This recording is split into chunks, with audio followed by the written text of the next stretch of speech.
पुनर्जन्म के बारे में तो आप सभी लोगों ने कहीं ना कहीं ज़रूर सुना होगा और आप सभी लोगों के मन में भी एक ख्याल ज़रूर आया होगा कि क्या सच में किसी व्यक्ति का पुनर्जन्म हो सकता है। और आज इस वीडियो में मैं आपको एक ऐसी ही घटना बताने वाला हूं जिसमें एक व्यक्ति का सच में पुनर्जन्म होता है और पुराने जन्म से रिलेटेड अपनी सारी चीज़ें बताता है कि वो कहाँ रहता था, कैसे उसकी मृत्यु हुई और उसकी बीवी कौन है और उसके बच्चे कितने थे।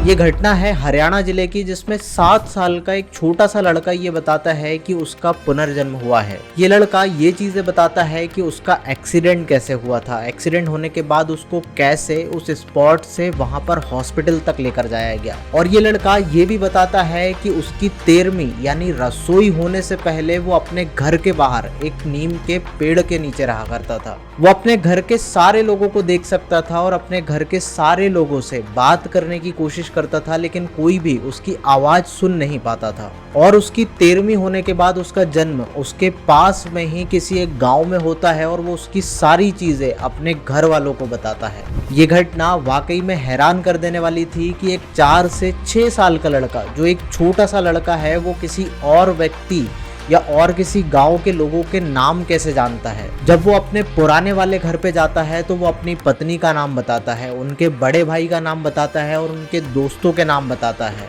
और हैरानी वाली बात तो तब है कि जो चीजें उसने अपने घर वालों को नहीं बताई थी, जब वो अपनी पत्नी को वो चीजें बताता है तो उसकी पत्नी उस छोटे से लड़के को अपना पति मानने के लिए तैयार हो जाती है और उसके पैर छूती है। लेकिन ये सारी स्टोरी सुनने के बाद आपके भी मन में एक ख्याल आ रहा होगा कि क्या सच में ये घटना सच्ची हो सकती है कि या किसी ने स्क्रिप्ट लिख के इन सारी चीजों को बताया है और अच्छे से डिफाइन किया है। लेकिन इन्हीं सारी चीजों के बीच में एक बहुत बड़ा सवाल छुपा हुआ है कि क्या सच में किसी व्यक्ति का पुनर्जन्म हो सकता है। देखिए, सनातन धर्म और भगवत गीता में इस चीज को बहुत अच्छे से बताया गया है कि लोगों का पुनर्जन्म होता है। और हमारे वैदिक धार्मिक ग्रंथों में भी यही चीजें देखने के लिए मिलती है। आपको 86,000 योनियों में जन्म मिल सकता है। लेकिन एक चीज मैं आपको बताना चाहता हूं कि मृत्यु के बाद किसी भी व्यक्ति का पुनर्जन्म जब होता है तो उसे पुरानी चीजें बिल्कुल याद नहीं होती। अब इस चीज के बारे में साइंस क्या कहता है वो आप चीजें सुनिए। देखिए, एक बहुत ही बेहतरीन फॉरेंसिक साइंस के एक वैज्ञानिक हैं जिनका नाम है विक्रम राज सिंह चौहान।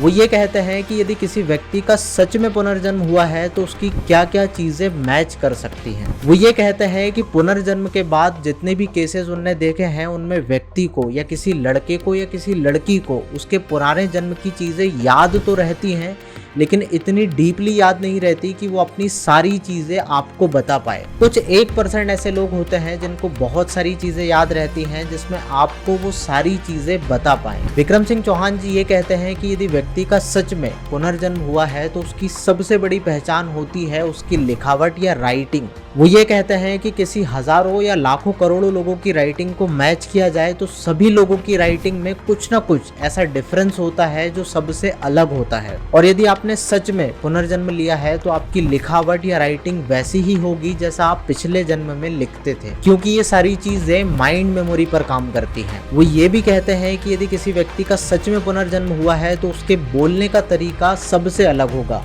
वो बहुत छोटी ही उम्र में बहुत अच्छी और समझदारी वाली बातें करने लगेगा। वो किसी व्यक्ति के पैर छूने से मना कर सकता है। वो किसी व्यक्ति को अजीब तरीके से डांट कर और तू कर बात कर सकता है। वो ये भी कहते हैं कि इन्हीं सारी चीजों के बीच में व्यक्ति के खान पान पर भी असर पड़ता है। यदि वो पिछले जन्म में शुद्ध और शाकाहारी होगा तो वो इस जन्म में भी भले ही मांसाहारी फैमिली में जन्म ले, लेकिन वो शुद्ध और शाकाहारी ही रहेगा। वो ये कहते हैं कि यदि आप इन सारी चीजों को जोड़ पाते हैं और इस सारी चीजें इकट्ठा करने के बाद आपको ऐसा लगता है कि इस व्यक्ति का सच में पुनर्जन्म हुआ है, तो ये चीजें सच भी हो सकती हैं। देखिए, साइंस आज भी इन सारी चीजों पर खोज कर रहा है कि कैसे इस व्यक्ति का या किसी भी व्यक्ति का पुनर्जन्म होता है। लेकिन सनातन धर्म में इन सारी चीजों को पहले ही क्लियर कर दिया है। जैसे गीता में हमें ये चीजें देखने के लिए मिलती है कि आत्मा किसी व्यक्ति की हमेशा अमर होती है। हमारे वैदिक धर्म और पुराणों में बहुत सारी ऐसी स्टोरियां आपको देखने के लिए मिल जाती हैं कि लोगों का पुनर्जन्म हुआ है। अब आप मुझे कमेंट करके बताइएगा कि आपने आपके आसपास ऐसी कहीं स्टोरी सुनी है या स्टोरी देखी है जिसमें किसी व्यक्ति का सच में पुनर्जन्म हुआ है। यदि आपने देखी है या सुनी है कहीं पर, तो आप मुझे कमेंट बॉक्स में आपकी स्टोरी जरूर शेयर कीजिएगा। यदि आपको ये वीडियो अच्छा लगता है तो आप इसे शेयर कर सकते हैं। कुछ ऐसी ही वीडियोस के लिए आप मुझे इंस्टाग्राम पर फॉलो कर सकते हैं और चैनल को सब्सक्राइब करना ना भूलें। धन्यवाद।